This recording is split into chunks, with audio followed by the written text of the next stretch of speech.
다시 9일째가 지나고 50일째 성령이 강림하신 그 오순절을 기념해서 오늘 성령 강림주일로 지키고자 합니다. 나누고자 하는 말씀의 제목은요, 성령에 속한 사람입니다. 오늘 우리가 함께 읽은 이 본문은 고린도 교회를 향한 바울의 편지이죠. 고린도 교회는 여러분 어떤 교회입니까? 굉장히 장점이 많았던 교회예요. 그래서 아주 환타스틱한 처치였다, 그렇게 생각합니다. 환상적인 교회였습니다. 왜 그런가 보니까 1장 5절에 보면 바울이 이렇게 칭찬합니다. 이는 너희가 그 안에서 모든 일, 곧 모든 언변과 모든 지식의 풍족함으로, 언변과 모든 지식의 풍족한 교회가 바로 고린도 교회였습니다. 뿐만 아니라 1장 6절에 보면 그리스도의 증거가 너희 중에 경고하게 되어라고 말씀하셨습니다. 그리스도의 증거가 너희 중에 경고하게 된다. 이게 무슨 뜻일까요? 바로 나와 함께 하시는 주님의 동행하심이 내 삶의 간증으로 남아있다는 것이죠. 신앙의 산 체험이 있다는 것입니다. 다른 말로 예수 그리스도로 말미암은 흔적이 우리의 인생에 남겨져 있다는 것이죠. 그렇기 때문에 이 고린도 교회 성도들은 참 전도에도 열심이었습니다. 흔히 우리는 전도하면 너무 힘들고 참 어떻게 내가 할 수 있을까 부담스럽게 다가오는데, 근데 전도는 사실 내가 만난 예수님, 그죠? 내가 경험한 하나님에 대해서 이야기해 주는 거죠. 뭐 체계적으로 신학적으로 신론, 인간론 이런 것들을 맞춰서 하는 것이 기도다. 뭐 사형리를 달달 외워서 하는 것이 전도다. 그렇게 생각하실 필요는 없다고 생각합니다. 오히려 사람들이 더 귀를 기울이는 것은 내가 경험한 이야기를 할 때, 그죠? 귀담아 듣는 것이죠. 이렇게 전도의 열정적인 교회였습니다. 뿐만 아니라 7절을 보면 너희가 모든 은사의 부족함이 없이 우리 주 예수 그리스도의 나타나심을 기다림이라. 모든 은사의 부족함이 없는 교회였습니다. 대단한 교회죠. 그렇다면 그 은사는 어떤 은사들이었을까요? 고린도서 12장에 보면 흔히 은사장이라 그렇게 말을 하는데요. 8절 이하에 가지고 있었던 은사들을 말합니다. 어떤 사람에게는 성령으로 말미암아 지혜의 말씀을, 어떤 사람에게는 같은 성령을 따라 지식의 말씀을. 지혜와 지식의 말씀이 혼동입니다. 지식은 그노시스라고 하는 헬라어인데요, 인지하고 깨닫는 것을. 우리가 어떤 사물을 이치를 깨닫는 것 굉장히 중요한 거죠. 근데 그것보다 더 중요한 것은 지혜일 것입니다. 내가 깨닫게 된 그 지식을 어떻게 활용할 것인가. 현실의 삶 속에서. 이것이 지혜이거든요. 이 지혜와 지식이 풍성했던 고린도 교회. 뿐만 아니라 구절을 보면 다른 사람에게는 같은 성령으로 믿음의 은사를 가졌습니다. 어떤 사람에게는 한 성령으로 병 고치는 은사라. 내가 누군가를 위해서 간절히 마음을 담아 기도할 때 그분의 진정이 나을 수 있다면 이것보다 더 큰 선물이 어디에 있겠습니까? 여러분들 사모하시죠? 사모하는 자에게 주시는 게 은사입니다. 그죠? 은사는 기프트, 선물입니다. 뿐만 아니라 10절에 보면 어떤 사람에게는 능력 행함을,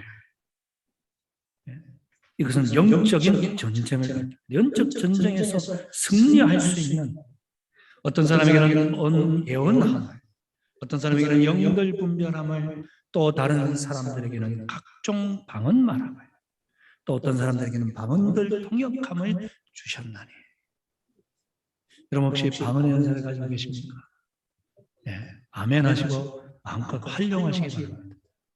단순히 사투리라는 의미가 아니라 우리 이 세상에서는 알아들을 수 없지만 하나님만 알아들으시는 그러한 은사가 방언이지 않습니까? 방언을 하게 되면 하나님과 깊은 기도의 어떤 교제와 소통의 자리로 들어갈 수 있는 참 귀한 은사입니다. 이것을 또한 통역할 수 있는 은사까지 이렇게 고린도 교회는 은사가 풍성했습니다. 참 얼마나 부러운 교회인지요. 우리 모스크바 장로교회도 이런 은사가 풍성해지기를 축원합니다. 여러분들 가운데 지혜와 지식의 은사가 충만한 영들을 분별하고 어떤 사람이 정말 나쁜 사람인지 좋은 사람인지 나에게 어떠한 속내를 가지고 찾아오는지 우리가 분별할 수 있다면 얼마나 감사한 일입니까? 나를 해치려고 오는지 정말 선의를 가지고 오는지 무엇보다도 믿음의 은사가 있어서 정말 이 환경 속에서 도저히 믿음이 안 생기는데 믿음이 세워져서 두려워하지 않고 능히 돌파해 나갈 수 있는 사람 저와 여러분이 될 수 있기를 소원합니다. 이 고린도 교회를 보니까요 참 여러 교회의 장점을 합쳐놓은 것 같아요. 장로교회와 침례교회와 순복음교회의 장점들을 합쳐놓은 교회가 바로 고린도 교회가 아닐까. 이 장로교회의 특징이라고 하면 신학적 지식이 잘 갖춰져 있죠. 또 침례교회라고 하면 복음 전도에 얼마나 열심인지 모릅니다. 이 침례교회 대명사라고 하면 이 미국 남침례교회이지 않습니까? 이 미국 남침례교회가 10만 명이 넘는 선교사를 파송하고 있거든요.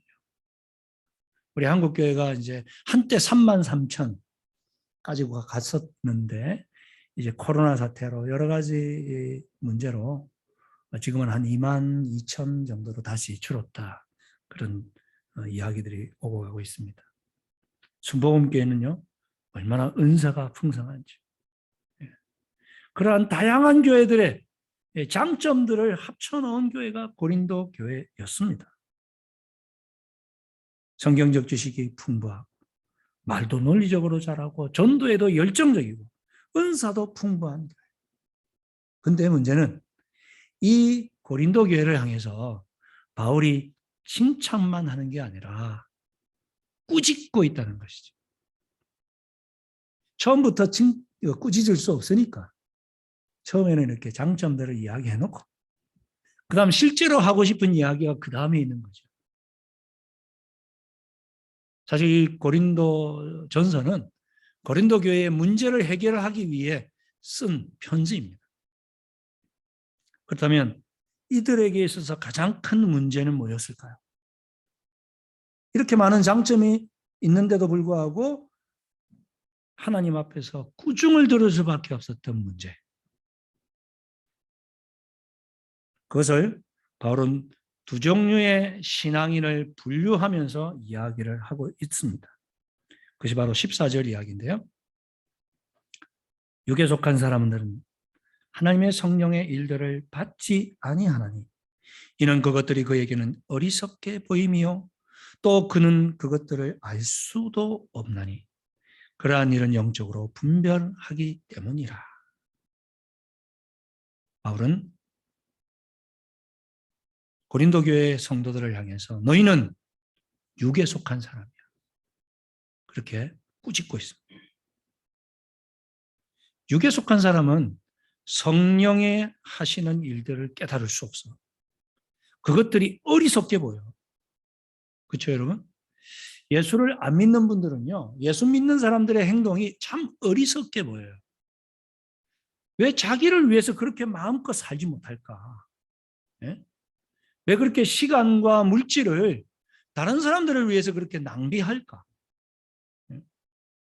이렇게 좋은 날 좀 좋은 장소에서 마음껏 자연을 즐기면서 그렇게 좀 여유롭게 살지 왜 이렇게 시멘트, 콘크리트 속에 갇혀있는 예배당이라고 하는 것을 찾아와서 그렇게 예배를 드린다고 난리법석을 칠까?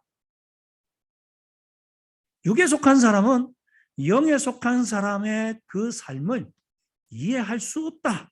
그렇게 바울은 이야기하면서 심지어 너희들이 육에 속한 사람이야. 그렇게 이야기합니다. 그게 3장 1절에 나와 있거든요. 같이 한번 보실까요? 형제들아, 내가 신령한 자들을 대함과 같이 너희에게 말할 수 없어서 육신에 속한 자 곧 그리스도 안에서 어린아이들을 대함같이 하노라. 야, 너희들 왜 아직도 육에 속한 사람으로 사냐? 그래서 내가 신령한 사람, 즉 영에 속한 사람, 성령에 속한 사람처럼 대할 수 없기 때문에 어린 아이에게 하듯이 내가 너희들을 대한다. 그렇죠. 우리가 신앙생활을 하면서도 교회 안에 있으면서도 어린아이와 같은 육에 속한 신앙 상태에 머물 수 있다는 것. 여러분 기억하셨으면 좋겠습니다. 그렇다면 육에 속한 사람과 성령에 속한 사람의 차이가 뭘까요? 어떤 차이가 있을까요? 여러 가지 이야기할 수 있겠지만 가장 큰 것은요. 하나님과 말이 통하는가 통하지 않는가 하는 것입니다. 육에 속한 사람은 하나님과 말이 통하지 않습니다. 하나님과 마음이 통하지 않습니다. 하나님과 뜻이 통하지 않습니다. 하나님과 생각이 통하지 않는 거죠. 그러나 성령에 속한 사람은요. 하나님과 말이 통하고요. 하나님과 마음이 통하고 하나님의 뜻이 나의 뜻이 되는 거죠. 하나님의 생각이 내 생각이 되고요. 그래서 예배 시간이 즐겁고 기도 시간이 행복하고 말씀을 읽는 것을 사모하는 일이 일어나는 것입니다. 여러분 말이 잘 통하는 배우자와 사는 것 참 행복한 일이죠. 우리 아내 여러분, 여러분의 남편과 말이 잘 통하십니까? 어떠십니까? 아이고 답답해. 그러실 때는 있지 않습니까? 그렇죠. 답답할 때가 왜 없겠습니까? 그렇죠? 자라온 배경과 환경이 다르잖아요. 또 관심사가 다르잖아요. 남자와 여자의 그죠? 관심사가.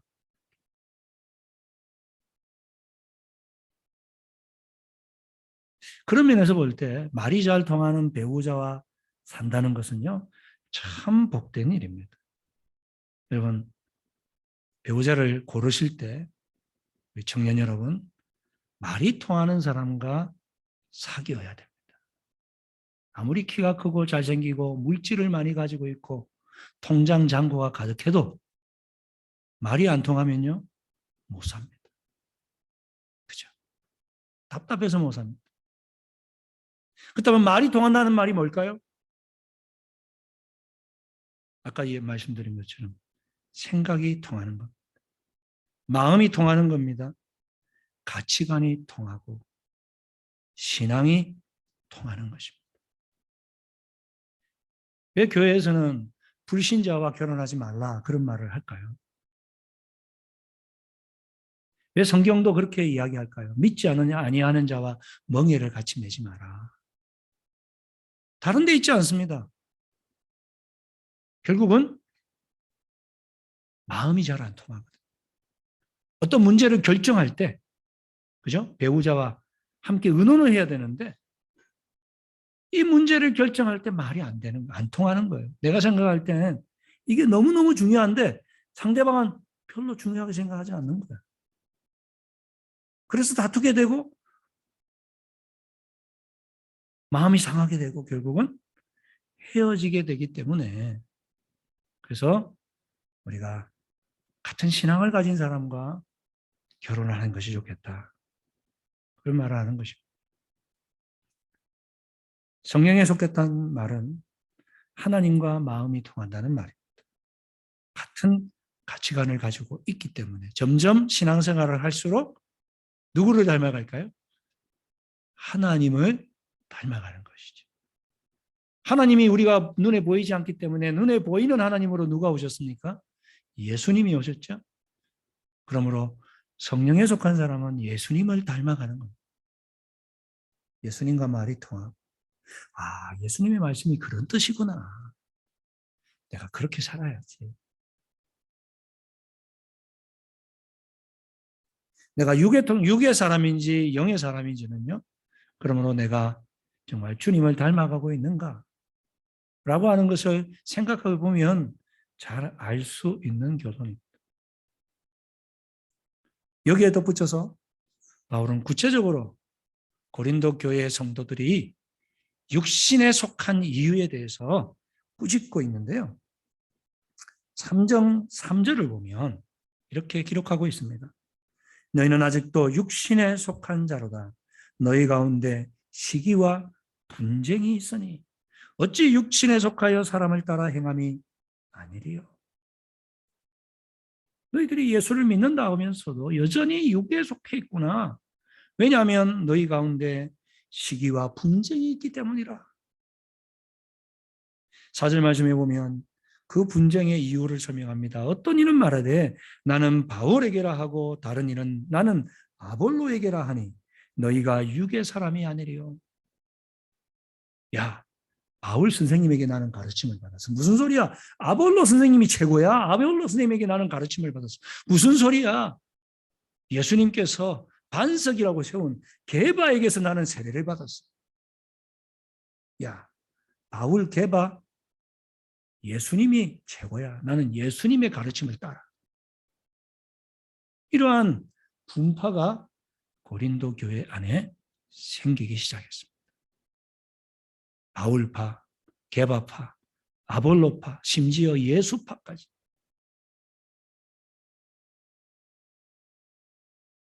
이렇게 나누는 이유가 뭡니까?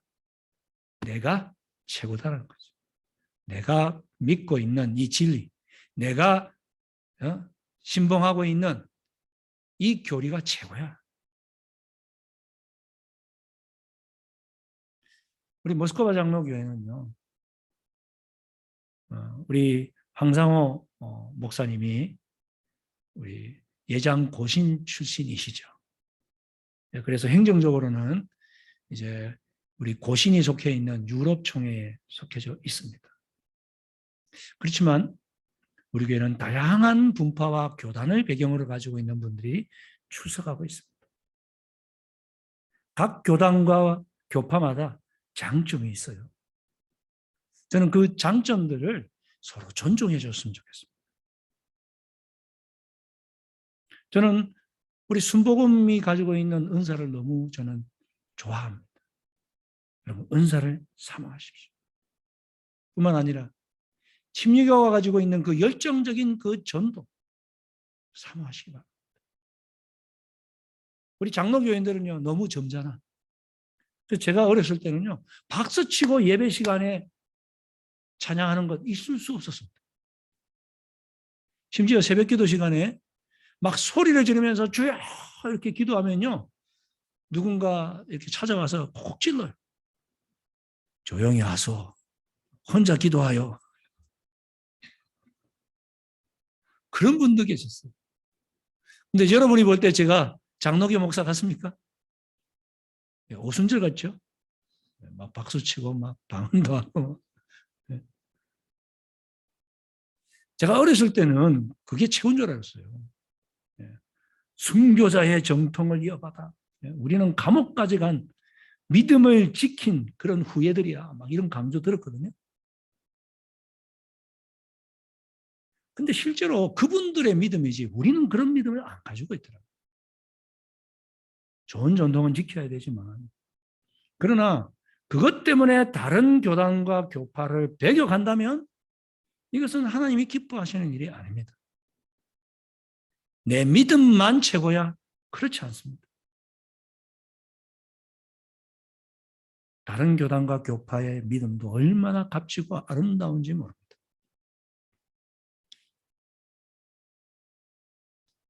18세기에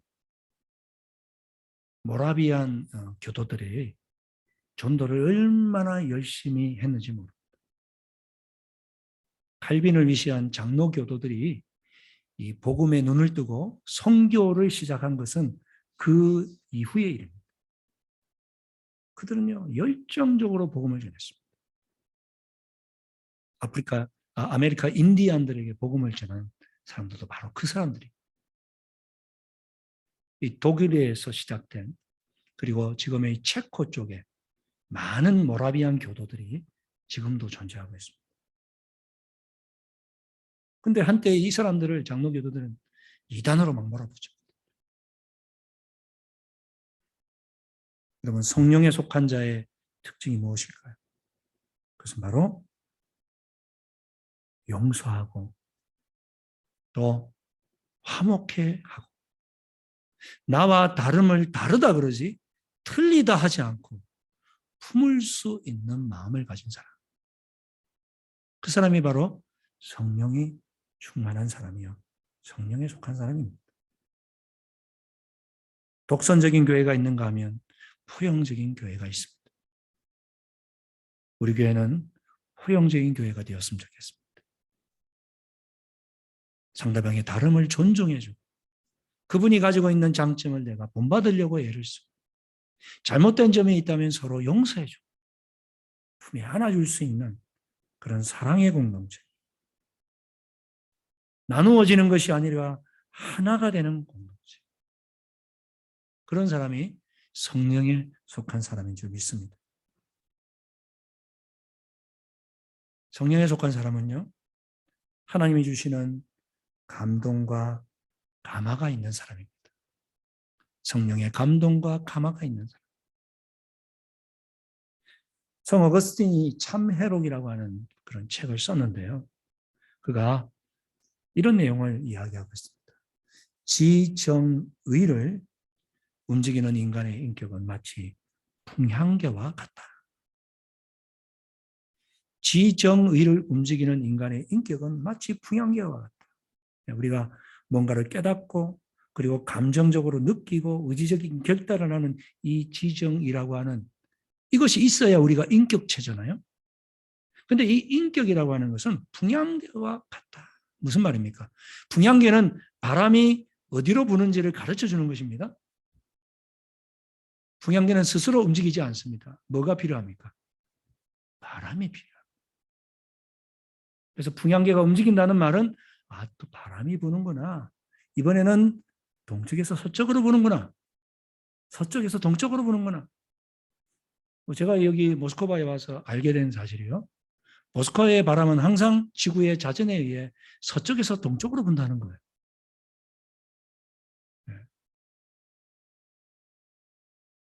그래서 공장지대가 이 서쪽에 있으면은 안 되겠죠. 바람이 막 그냥 타고 동쪽으로 다 와버리면 안 되기 때문에 동쪽이 짓는다. 그렇게 이야기를 하더라고요. 여러분, 방향계가 옮긴다는 말은 바로 바람이 있다는 얘기입니다. 여러분이 단순하게 예수를 믿게 된 것이 나의 의지적 결단이라고 생각하지 마십시오. 성령의 바람이 여러분의 마음에 불어왔기 때문입니다. 성령의 거룩한 바람이 나의 무의식적 인격 안에 들어와서 이전에는 믿을 수 없었던 허무맹랑한 그 진리라고 생각했던 거짓이라고 생각했던 것들을 이제는 진리로 받아들이고 믿게 되는 것이죠. 뭐 하나님이 천지를 만드셨다고? 야, 인간이 진화된 거지. 뭐 예수가 동정녀 탄생을 했다고? 그가 내 죄를 위해 십자가에 죽으시고 다시 살아났다고? 난 믿을 수 없어. 봐야 믿지. 그런데 어느 순간 내가 그분을 보지도 않았는데 하나님은 눈으로 보지도 않았는데 그분의 살아계심이 믿어지기 시작하는 것은 성령의 바람이 내 마음에 불어왔기 때문인 줄 믿습니다. 성령으로 말미암지 않고는 그리스도를 주라고 시인할 수 없습니다. 그래, 그렇지, 맞아. 어떻게 이 우주가 거저 생겼겠어? 아니, 째깍째깍 돌아가는 이 시계도 만든 사람이 있는데 이 거대한 우주가 어떻게 저절로 생겼단 말이야. 스마트폰을 부품을 가지고 그걸 누가 집어던져서 완성품을 만들 수 있게 해서 그게 어떻게 거저 생기겠어? 내가 발을 딛고 살아가는 이 우주. 맞아, 누군가가 만들었겠지. 그분이 하나님이야? 그래, 내가 그 하나님 믿어야지. 나의 죄를 위해서 하나님의 아들이신 예수께서 죽으셨어. 그게 믿어지고 눈물이 나고 감동이 되는 것은 여러분의 의지가 아니라 성령의 바람이 불어 여러분의 마음을 하나님이 움직이셨기 때문인 줄 믿습니다. 그래서 여러분은 성령의 사람입니다. 그러므로 이제 다시 육의 사람으로 돌아가지 마시기 바랍니다. 성령의 사람은 하나님과 마음이 통하고 하나님의 뜻대로 살려고 애를 쓰는 사람입니다. 그래서 고린도전서 2장 10절 11절에 보면 이렇게 이야기합니다. 오직 하나님이 성령으로 이것을 우리에게 보이셨으니 성령은 모든 것 곧 하나님의 깊은 것까지도 통달하시느니라. 사람의 일을 사람의 속에 있는 영 외에 누가 알리요? 이와 같이 하나님의 일도 하나님의 영 외에는 아무도 알지 못하느니라. 육에 속한 사람은 하나님이 하시는 일을 깨달을 수 없죠. 왜냐하면 성령이 도와주지 않으시기 때문에. 성령에 속한 사람은 성령이 나에게 하나님의 말씀이 깨닫게 됩니다. 또 나에게 이런 문제가 왜 일어났는지를 이해하고 받아들이게 만드시는 줄 믿습니다. 하나님의 뜻과 계획을 아시는 분은 그러므로 오직 성령님만 아십니다. 그러므로 우리가 해야 될 일은 성령에 민감해지는 것이죠. 그래서 그분이 나에게 원하시는 곳으로 내 마음의 방향을 잡고 나아가는 것입니다. 12절 말씀에 이렇게 기록합니다. 우리가 세상의 영을 받지 아니하고 오직 하나님으로부터 온 영을 받았으니 이는 우리로 하여금 하나님께서 우리에게 은혜로 주신 것들을 알게 하려 함이라. 하나님께서 우리에게 은혜로 주신 것들을 성령께서 알게 해 주십니다. 그 은혜로 주신 것이 무엇입니까? 그것이 바로 복음이고 구원이고 십자가 사건이고 부활의 은혜인 것입니다. 이것을 믿고 우리가 살아갈 수 있는 것은 성령께서 깨닫게 해주셨기 때문입니다. 13절 말씀을 보시면 우리가 이것을 말하거니와 사람의 지혜가 가르친 말로 아니하고 오직 성령께서 가르친 것으로 하니 영적인 일은 영적으로 분별하느니라. 여러분, 교회의 일은 영적인 일입니다. 이 교회의 일을 분별하기 위해서 우리가 성령의 인도하심을 받아야 됩니다. 그래야 영적으로 분별할 수 있습니다. 특별히 교회의 지도자들은 성령에 민감한 분들이 되어야 됩니다. 여러분, 생각은요, 내가 하는 것이 아니라 오는 것입니다. 물론 내가 의지적으로 이런 생각해야지 라고 해서 생각하실 수 있겠죠. 그러나요, 많은 경우 생각이 온다는 거예요. 유명한 발명품들이 골똘히 고민해서 생겨난 것이 아니라는 거 아시죠? 어느 순간 번뜩 찾아오는 거예요. 깨달음. 생각은요, 바람처럼 오는 것입니다. 내가 주체가 되어서 지정의의 인격적인 활동을 통해서 하는 것 같지만 결코 그렇지 않습니다. 내가 주체가 된 것이 아니라 기도 중에, 말씀 중에, 묵상 중에, 예배드리는 중에 성령께서 여러분에게 감동과 감화로 찾아오실 때 그때 그 깨달음을 붙잡으실 수 있기를 바랍니다.